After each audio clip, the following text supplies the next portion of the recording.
Ladies and Destiny, I am Death from Above. It's day 1 of the Taken King, so I'm going to start my gun rundown. So we're going to start with the Vanguard legendary weapons. We're going to take a look at all the guns he's got. We're going to talk about them, see what I think, take a look at some of the new perks, all the new weapons. There will be a video for each faction and for the Crucible for all the weapons. And what I'm planning to do is own these weapons videos at the beginning of the Taken King. Every time I unlock one of these weapons, I'm going to annotate the video, the weapon, and a link to it. So here's the spot in the video where I will put the annotations up now for 5 seconds. They're on right now. If I have any videos of these legendary weapons maxed or first looks or anything, they'll be right here right now. So click the link on the gun you want to go look at, and let's get started. So let's take a look at these guns. We're going to talk about them, look at them, see what I think, and we'll just have some fun prognosticating. So we've got an answering cord. It's a Suros auto rifle. It's got pretty decent impact, pretty slow rate of fire, lots of perk. They're all infusible and they're kinetic. Some different sights. I can't take a look at the sights, but those are interesting. I like how each gun has now pretty specific sights, whereas it used to be there's only a few different sights. Now there's a lot of sights. So it has high caliber rounds, we know that one. Feather mag, which makes you reload faster, but you get smaller mag size. Then it has snapshot. I always like snapshot for PvP. And then injection mold and feeding frenzy. This looks like a decent PvP auto rifle with the impact and the feeding frenzy and the snapshot. If you wanted to go injection mold, that looks pretty cool. I like the answering cord. Then we have questing beast auto rifle. It's kind of similar stats. The range is less. That sight is nuts on it, but like I said, infusible and kinetic. Red dot OEG rifle scope. Interesting. That gives you a pretty good boost of range. Hot swap. Radiant grants brief period of bonus accuracy. I'm not a fan of that. That's a new one. Hand loaded, effective range, iridium or armor piercing. And then we have Will of Light. This weapon deals bonus damage against taken enemies. Ooh, interesting. And then, of course, hidden hand. We all know what that is. That's pretty good. That would be a PvE auto rifle, I think. Then we have Apple of Discord. Apple of Discord pulse rifle. That's a hake. I like hake. Was this one anything? I don't think it was a manufacturer's rifle. It was just a rifle. It's just a Vanguard rifle. It doesn't have any markings of any foundry. You have Apple of Discord pulse rifle for the fairest. Iron sights, range sights, head seeker, and snapshot, and full auto. PvP please. PvP please, and increased stability. Ooh, I like that. I'll probably get this just straight out. I like those perks. I like the look. It's a high rate of fire, low impact pulse rifle, but that's fine. Those are just as good. Apple of Discord. What did the questing beast say? You'll never catch it, but that's not the point.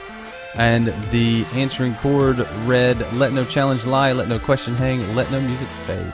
Now, there are a lot more legendary weapons this time around than there were last time. Usually there's 6. There are 11 here right now, and there's a couple different options. You got sidearms, you got a couple of auto rifles, pulse rifles. Let's take a look at the scout rifle. This is one of my favorites. The Vanguard scout rifle from Vanilla was really good to me. Ooh, interesting styling. Looks like a bunny rabbit. Not like the other scout rifle. You always knew you were different. It's got some cool sights, reflex sight, OEG, crowd control, reactive reload. That's a good one. I like reactive reload. Bonus damage after a kill. Explosive rounds, feather mag again, and Malleus Maleficarum. Weapon deals bonus damage against hive wizards. That's very specific. I don't know about those specific perks like that. Not as useful as they sound. It's definitely got a different name. Then we got a Down and Doubt 00-0 hand cannon. We all have those days. That's an Amalon hand cannon. Ooh. Pretty high impact. Not the highest, but it's pretty high. It's got a good rate of fire though. Sure shot and steady hand. Grenadier. Lightweight. Braced frame. Always good to have braced frame, but you're gonna lose some mag size. If there's some specific mag perks, that'd be good. Triple tap. Not a fan. And then surrounded, this weapon gains bonus damage when 3 or more enemies are in close proximity. That's not that useful, but it could be for PvE. Pretty useful. I just did a mission, and that would have been a very useful perk, actually. And then we have the Long Far Gone fusion rifle that reads, but I still remember. This one's void. It's got OEG, red dot, reflex, hip fire, and rangefinder.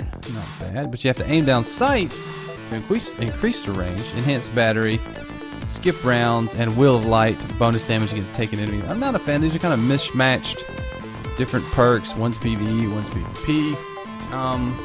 It's okay. Then we have a sidearm, the jabberhakke-d. This is a hake weapon. I love the hake weapons, or haka, or huck, whatever you want to call it. Surrounded again. What is that? Sidearm, improved muzzle velocity. Interesting. Infusible, steady hand.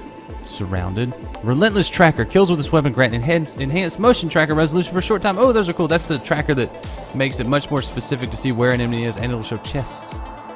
Then we have snapshot, quick draw, appended magazine, increased mag size, slower reload. These are kind of mishmashed perks again, but that's a cool gun. I like the application of the relentless tracker. Then we have the conspiracy theory D shotgun. You're not paranoid if there really is a monolithic embodiment of pure evil out to get you. That is a ridiculous looking shotgun. I like the rails on the bottom. Oh, I like that. That is crazy looking. Whoa, that rate of fire is awful, but the impact's really, really high. Accurized, aggressive. This is a monster. What we got? Rescue mag. Chance to refill this weapon's magazine when critically wounded. Interesting. Lightweight. Oiled frame, faster reload but reduced range. Shotgun, that's okay. Disciplinarian. That's the first time I've seen that on anything. It's not a PoE weapon. And then we have danger close. It gains bonus or increased reload and handling when 2 or more enemies are in close proximity. That's a cool gun. I like it. Then we have the 1,000-yard stare. Pretty high impact rate of fire and low rate of fire snapper rougher. The stability is not too good. Range is okay. Long view and tax is not a fan of either of those scopes. It's solar. It's got triple tap again. I don't like triple tap or mulligan, so this is a pass, but it's a cool gun. They've got some interesting styling going on right now. Hannibal. This weapon deals bonus damage against Cabal Centurions. Another very specific perk. These are some pretty specific perks. It's very interesting. Diluvian 10/4X machine gun tossed upon the seas of war and tragedy. It's got accurized, smooth ballistics, and soft ballistics. Void, danger close again. Fitted stock, oiled frame, sword of Aegeus. This weapon deals bonus damage against Vex Minotaurs. There's another very specific perk. And then we have persistence. On this gun, persistence would be very good because the stability is garbage. It's a super high rate of fire, low impact machine gun. Did we read the 1,000-yard stairs thing? You can see everything. You can unsee nothing. That's pretty good. And then the conspiracy theory. You're not paranoid. Yeah, we read that one. That was good. I like reading these guns. They're fun. And then the last is the rocket launcher for the Vanguard. Almost max blast radius, but terrible velocity. This is a crazy looking thing. Crazy. It's arc. It reads what you'd call a fiery personality. It's arc. It's not fiery. It's arc. Confined launch, soft launch, and counter mass. Probably would go with soft launch.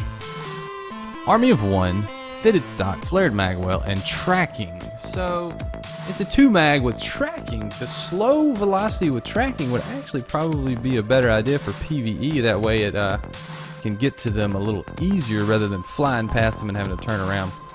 But there you go, guys. The Vanguard Quartermaster legendary weapons for the Taken King. That's my rundown. If you saw any that you like and you clicked the link and you went and watched the video and came back, I appreciate it. If not, I appreciate you watching either way. So I'm going to dance it out. Thanks so much for watching, guys. Let me know what you think. Which gun are you going to go for? Do you like any of these? I saw a couple that are pretty interesting. I really like that shotgun. Maybe one of the rifles. I don't know. So we'll see. But I'm definitely getting up with some of them. So thank you so much for watching, guys. I'm enjoying the Taken King. I hope you are too. I'm dancing it out. So, guys, I told a guy that I would end the video a little bit differently because I thought it was clever what he came up with. So, let me look him up so I can give him a shout out. He is. What's? I apologize if I can't find your name real quick. It's kind of hard. Malibu Yo wanted me to try a new outro, and I wanted to say thanks so much for watching, guys. I'm Death from Above. Don't forget to leave a like below. Oh, and I'll see you next time. Thanks, guys. See you later. See ya. Bye.